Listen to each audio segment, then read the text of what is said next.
स्वागत करता हूँ, प्रणाम करता हूँ, आपका हार्दिक अभिनंदन करता हूँ। मुझे अभी अभी कहा गया है कि आपसे बातचीत करूं। दरअसल आज मैं बातचीत करने नहीं आया हूं, मैं आपके अपने घर का, अपने आसनसोल का एक प्रार्थी भी हूँ, कैंडिडेट भी हूँ। और जैसा मैंने कहा, आज मेरा 3 घर है। एक है पटना, एक है मुंबई और अब एक मेरा घर आसनसोल है। और आसनसोल मेरा घर है, इसीलिए मैं धन्यवाद देता हूँ अपने तृणमूल कांग्रेस के तमाम नेताओं को, कार्यकर्ताओं को, तमाम जिला परिषद के चीफ है उनको, यहाँ के जितने काउंसिलर बैठे हैं उनको, हमारे डिप्टी मेयर छोटे भाई मोहजी भटक बैठे हैं उनको, वकील हक भाई बैठे हैं उनको, इन तमाम लोगों को और सबसे ज्यादा मैं ममता जी का बहुत शुक्रगुजार हूँ, बहुत ममनून हूँ कि ममता जी ने मुझे यहाँ के लिए हमें आदेश दिया, यहाँ आने के लिए आसनसोल, और इनका आदेश मेरी अध्यादेश बन गया और मैं इसमें आपके सामने आया और फिर दोबारा आपके सामने आया नहीं, बल्कि ममता जी का सिपाही या सिपा सालार बनकर यहाँ भेजा गया। आप लोगों को सिर्फ ये कहना है या ये समझना है, जब घड़ी आ गई जुल्म सितमों की हो गई, कहा हो गई, जहाँ देश में लोकशाही के बदले तानाशाही चल रहा, तो मैं कह रहा था कि घड़ी आ गई आप लोगों को कहने की और करने की। ये खामोश मिजाजी तुम्हें जीने नहीं देगी, ये खामोश मिजाजी तुम्हें जीने नहीं देगी। इस जमाने में रहना है तो कोहराम मचा दो। अब वक्त आ गया कुछ करने का, तो जिस तरह से हमारे जुमलों के सरदार, हमारे माननीय प्रधानमंत्री जिस तरह से आप गारंटी खेल रहे हैं, फिर से पुरानी कोई गारंटी पूरी नहीं थी, पुरानी हर गारंटी को बरकरार किया, सारे नारियों को बरकरार किया।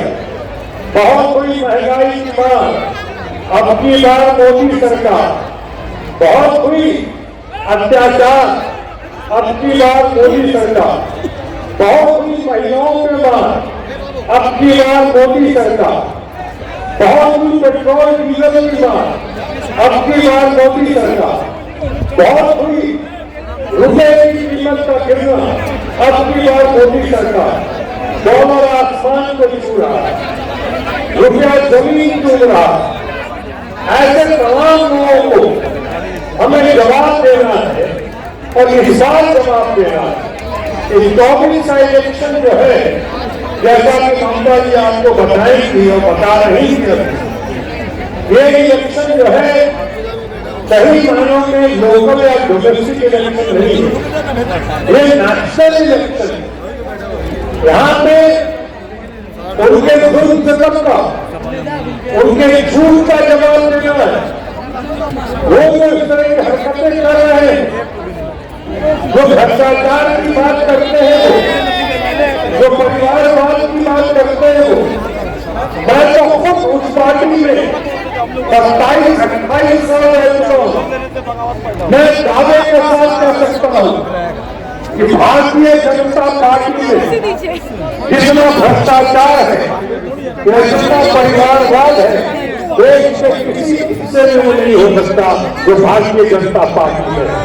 लेकिन मुद्दों से ध्यान भटकाने के लिए ये तरह तरह की बात करते रहते हैं, ये तरह तरह के ध्यान भटकाने के लिए नए नए सबूत तोड़ते रहते हैं। अभी इस तरह तरह की बातें जो चाहिए वायदे करवा लीजिए, ये चुनाव की घड़ी, चुनाव की घड़ी में सारे वायदे करते थे। ये ऐसे लोग हैं भारतीय जनता पार्टी के जो गति नहीं होगी जहां, वहां भी कुल लगाने का वादा कर रहे हैं। आप कहेंगे हजूर जगह नदियों नहीं थे, कहे कोनो बात नहीं है बबुआ, पुलिया दे दो, पुलिया के साथ नदिया के टेम्पोररी या कभी आई कभी चल जाए पुलिया परमानेंट वाला फूल अरे फूल और बच्चा फूल ये होता है, यही होगा। चुनाव से पहले बड़े बड़े दावे करते हैं ये, कहा तो तय था चिराग हर एक घर के लिए। चुनाव से पहले कहेंगे हर घर में रोशनी होगी, हर घर में उजाला होगा। कहा तो तय था चिराग हर एक घर के लिए, और एक बार चुनाव खत्म उसके बाद कहा चिराग मुयस्सर नहीं शहर के। फिर चारों तरफ अंधेरा है, किसी को कोई परवाह नहीं, यही हुआ यही होगा। ममता जी ने बिल्कुल कांग्रेस के कार्यकर्ताओं के साथ मिलकर, बिल्कुल कांग्रेस के नेताओं को आगे लेकर जो कहा वो किया, जो किया वही कहा। वोट बंगाल इंडिया बंगाल जो आज सोचता है और करता है, भारतवर्ष कल करेगा और कल करता है। ये आपने कई बार देखा है। मैं लक्ष्मी भंडार का ही जिक्र नहीं कर रहा, चाहे सात साथी का ही जिक्र नहीं कर रहा। जितनी इसकी ममता लेकर आई, जो प्रॉमिस किया हमारी महिलाओं के लिए, हमारे बच्चों के लिए, हमारे स्वास्थ्य के लिए, हमारी शिक्षा के लिए, तो सारे प्रोजेक्ट किया, कहा तो किया।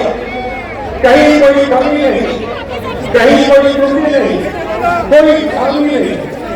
शायद हिंदुस्तान में ऐसा कहीं हुआ हो, और आज हिंदुस्तान के बाकी हिस्से लोग कॉपी कर रहे हैं, कहेंगे नहीं लेकिन कॉपी कर रहे हैं।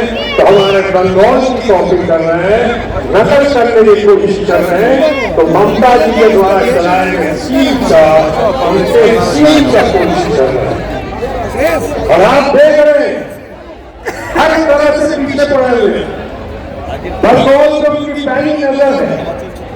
मैं कुछ विषय पे नहीं कहूंगा जिससे ममता जी खुद बोलेंगे, मैं नहीं सुनना चाहता हूं, लेकिन जो हाईकोर्ट का फैसला जो हुआ शिक्षक तथा कथित शिक्षक घोटाले के मामले में, रातों रात हजारों शिक्षकों के परिवार को या शायद लाखों परिवारों को इससे जोड़ दिया गया है, इससे परेशान हुए, त्राहिमाम स्थिति में हुए हजारों लाखों परिवार इस फैसले से। मैं उस फैसले से कतई सहमत नहीं हूँ।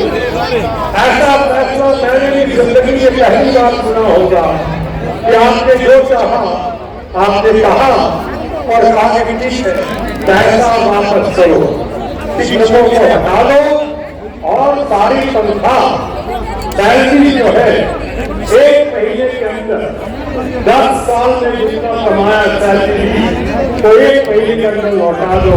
ऐसा कहीं सुना है आपने? ऐसा कहीं हुआ? नहीं हुआ है, नहीं सुना गया। अगर उन गलतियां की शिक्षकों के मामले में, उनकी बहाली के मामले में, तो आप चाहते तो वहां पे रेमेडियल मेजर्स आप वहां से थोड़ी कोशिश करते कि जो कमी है खामी है उसको दूर किया जाए, उसका रेमेडी किया जाए, रेमेडियल मेजर्स होना चाहिए था। लेकिन अचानक आपने सब बर्खास्त कर दिया, सब तो सारे लोग सामने आ गए। बहरहाल इससे मैं ज्यादा नहीं बोलूंगा। दीदी जो सही मामलों में आ रही है ममता बनी तो खैर है ही, इन्होंने मामले को अच्छे से लिया है, मामला भी सुप्रीम कोर्ट गया है, इससे ज्यादा नहीं कहूंगा। लेकिन इतना और कहना चाहूंगा, अपनी बात प्राप्त करने के पहले मैंने कहा था बंगाल पे बड़ी पैनी नजर है, कोई बंगाल को तंग करने की कोशिश करे, क्योंकि देख रहे हैं कि देश में आज सबसे ज्यादा तो यही चेंजर बनकर उभरा है, और आने वाले चुनाव में सबसे बड़ा गेम चेंजर बनकर को उभरेगा तो वो है हमारी ममता जी, आपकी ममता जी, हमारी ममता जी ये होगी। और इसलिए सारे हथकंडे के अपना रहा है।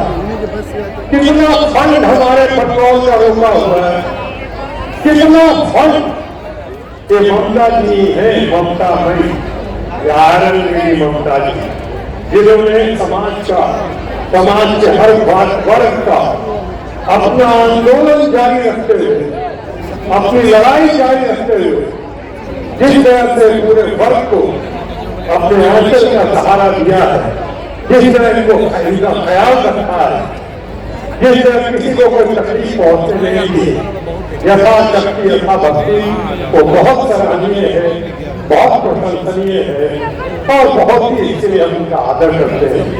तो ये बहुत खुशी है कि देश के सबसे बड़ा, सबसे बेहतर नेतृत्व, लीडरशिप और सबसे बढ़िया व्यक्तित्व, पर्सनैलिटी, टोटैलिटी ममता जी ने हमें आसनसोल में समाज की, परिवार की सेवा करने का फिर से मौका दिया है। मैं प्रार्थी हूँ और आकांक्षी हूँ आपके सहयोग का, आपके आशीर्वाद का, आपके साथ का। और इतना जरूर याद रखिएगा कि हमारी जो लड़ाई चल रही है केंद्र के साथ, उसके लिए 2 पंक्तियां और कह देता हूं जो आपको समझ में आएगी आसनसोल के दमदार, जानदार और शानदार लोगों को। आबरू पे आंच आए अगर तो टकराना जरूरी है, आबरू पे आंच आए अगर तो टकराना जरूरी है। जो जिंदा हो तो फिर जिंदा नजर आना जरूरी है।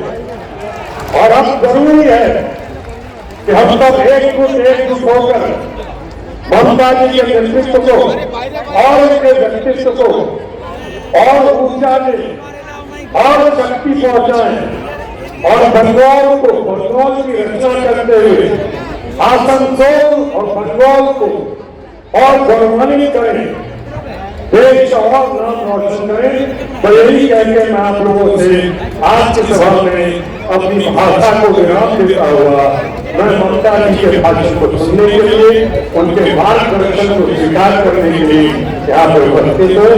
धन्यवाद, नमस्कार, जय बांग्ला, जय हिंद। এখন আমার প্রোগ্রামে সবাই শেষ হয়ে গেছে, এখন আমার বহু বক্তব্য শেষ হয়ে গেছে, তারা নিশ্চয়ই বলতে পারি